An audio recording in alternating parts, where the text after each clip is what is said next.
Hey, as they Tom. did. Hey, Tom, this is Brent. Do you, what's your gut feeling about, I'm no expert in this kind of technology on cell towers and fiber. I put it in my former life before coming here. I know the fiber optics really expensive. Maybe it's dropped, but what's your feeling on like, if you were, I shouldn't ask this, but I'm gonna, if you were the king of Mendocino County, how would you, like, while we're waiting to get a $500 million, what would be the thing you would do to try to get uh, some kind of better communication to our students, to our our residents out across this vast county? What would you do while we're waiting and we're applying and the state gets its funding together to try to help? Well, I think Or feds. I would root for Elon Musk to get Starlink done. And what are the chances of that? How long is that going to take? They're working right on it. Ask supervisor. Everything else is a patchwork quilt. Yes. For example, we had the issue in Guala, and apparently they've solved that problem for the short haul. We have CompChip, which AT&T is going to go away from. Well, there's not to me, that's a hard problem. Who's going to come in there? Maybe North Coast Internet, or maybe Ukiah Wireless. So some of the smaller players might see the business opportunity. Maybe not. My personal problem is I'm a long-term player. The idea here is we're building an interstate highway system, and it takes years to do it, but you have to start with a plan. And so hopefully what we've done in these 3 projects is give you a plan to go forward. And it is about money. It is about money. And I'll tell you, Tom, I'm a fiber optic fan. I like satellites, but that's been discussed for years that, there would be all these satellites and we could just communicate that way. But boy, once you put a conduit in the ground, and I don't know, it's kind of nice to have that fiber down there connecting up everybody. But well, if you even have towers, you have to have fiber. Yeah, Let me go back to Supervisor Williamson. For example, this project has 648 route miles of backbone, what we call the county-wide backbone. And if you look at map 1, do you have map 1 there? If you look at map 1, no, not that one. That's map 3 for project 1. Can you get map 1? It will take me a moment. It's not in this slide deck. I just have map 3. Oh, you did.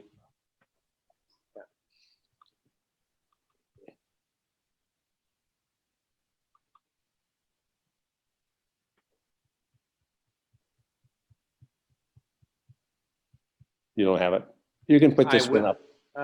Put this one back up. I'll work with this. Hang on, I'm going to try this, see whether it permits me.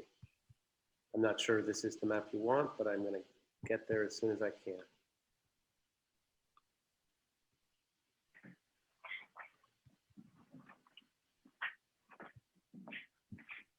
No, that's not it.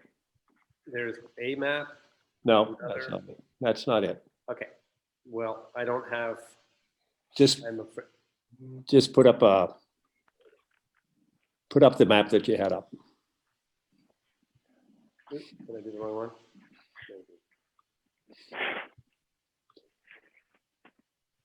Anyway, the idea is to have redundancy and resiliency, and you have a county-wide backbone that, for example, you have Willits to Fort Bragg. So on this map, you see all the blue? See the blue? That's all county-wide backbone. you see the black, that's countywide backbone. And then red, there are two different reds there, but red from Covelo to Hopland is a backbone. And all of that gives you the kind of redundancy and alternative paths out. And that, that might be over $200 million worth of the $521 million cost. The question comes, does any of that infrastructure exist? And the incumbents would say yes. And then the second question is, can you get access to that infrastructure? And that becomes more problematic. On the third question is, how old is that technology? Oh, maybe 30 years. Well, then it's not satisfactory. So Supervisor Williams, what we've done here is sort of a whiteboard. We've made the assumption you have to do it all, and maybe you don't. Maybe there are piece parts that are already there that can be used. I don't know what else to say about that. What else am I supposed to say? I think you've covered it pretty well. We could open up for questions, and I've covered all three topics. We have not yet talked about outlook for RDOF necessarily, and CASIF, just how those programs might be merging. But at this moment, I might ask whether anyone wants to see any of the slides more closely. Project 1, Project 2, Project 3 write-up or maps. Anything? Well, I would like to, I think this project is mature enough that it could benefit from a little bit more outreach to the public, explaining that there are three projects. Just this map alone, I think is phenomenal progress. And that we're relying on the state at this point to fund some of the projects, but we've done the hard work of speccing it out in detail. And that as the public requested, it's fiber connection, it's fiber to the house, it's not wireless. Right. With the goal of, either, the state decides to fund it, maybe with a little bit more public awareness that'll happen, or we decide it's not going to happen and we move to a fallback, which may be wireless. Right. But I think now is probably the time, and I think Jeff is in a great role to do some of that outreach. I would certainly support it. Tom, are you comfortable with this particular map being the prime image, or is there one that you think would be better for public consumption? Not this map. There are. Let me tell you what we have. We have three project plans. So there's somebody, let's say somebody lives in Fort Bragg and they want to see what the project plan is for Project 2. There's a whole document that we've done just for that project. Or if somebody lives over in Willits in Project 1 area, we've done that. And then what I've done, we're not quite finished with it. In the next few days, I have a summary, which sort of is an addendum to your strategic plan, which shows the results of 2020, in which there are these maps. And in other words, the map of the backbone, and then the map, 2 maps for each project area. One map shows where the huts and cabinets are going to be, and then the third map shows you, like on this picture here, the approximate location of all the households. So yes, you're going to have documentation you can share widely, post on a website. People are going to get access to it. We ought to have briefings in the community. Excuse me for all of that. I'm sorry, I have a frog in my throat. Yeah, Supervisor Williams, I think we've tried to give you enough we try to provide enough documentation here that you can give it to every citizen if they want it. And Tom, as new bills are introduced, to further broadband deployment in the state.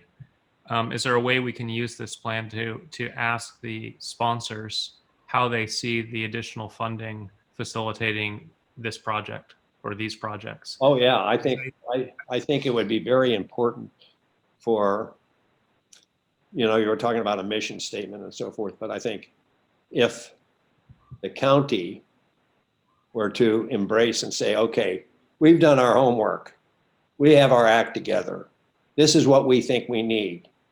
And then, yes, this is what we need, and other counties should be following and doing similar kinds of stuff. That was at least my intent, was to say, you had something that you weren't going to sit on, but you were going to push to get the money to get the work done. And show people that they couldn't do it for a penny.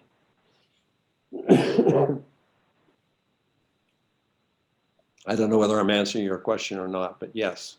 You are. When we were talking about two bills previously in the last session, and you know which one may benefit us, we weren't able to reference a project plan and ask the sponsors to show us how they thought our projects would get funded under either approach. Right. So now that we have this, I'd like to try to use it as we see more bills authored. Right. Because of course, my fear is we're talking at a state level, they're talking broadband for all. Well, we have a plan, and if the bills to facilitate broadband for all don't move our project forward, we're no better off. One of the comments I heard when those bills were being discussed is we want to keep what we have working in place. And you know, my gut reaction was, well, what we have working hasn't connected a single home in Mendocino County. Correct. So I guess I see this as an opportunity to show up with specifics of what we need and be able to weigh any proposals against what we need. I agree. And I'm prepared to help you in any way I can. Won't cost you a penny. Thank you very much, Tom. We cannot thank you enough for all the. No. That's what's the next topic, so I can get out. So I can, you folks. Outlook for CASIF and RDOF, if you'd like to address what you think the near term holds. Well, and talk about the kicker funds and how that works. Okay, as many of you know, the federal government put up $20 billion to try to fill holes across the country, and they have identified locations everywhere. And California has been identified as having potentially up to $2 million, $200 million, I guess. And Mendocino County is one of those counties. The RCRC, are you familiar with the RCRC? Mendocino County is one of the members. Yeah. RCRC became an applicant for to participate in this auction, and they were eliminated. And I fully anticipated that they would be bidding on census block groups within Mendocino County. The other potential bidder was Hunter Communications, but it doesn't make business sense when they're going to give you $10,000 per household, and then the CPUC is going to augment that by 30%, so you might get $14,000 per household when our cost is $40,000 per household. So Hunter, I do not believe that Hunter made an application. I know what they did, but they've been asking me not to say much. So I don't know whether Frontier is making an application. I don't know whether there's any other bidder, but hopefully we're going to know before Christmas if anybody bid on any census blocks in Mendocino County. If they did, there's both good and bad news. The good news is there's money.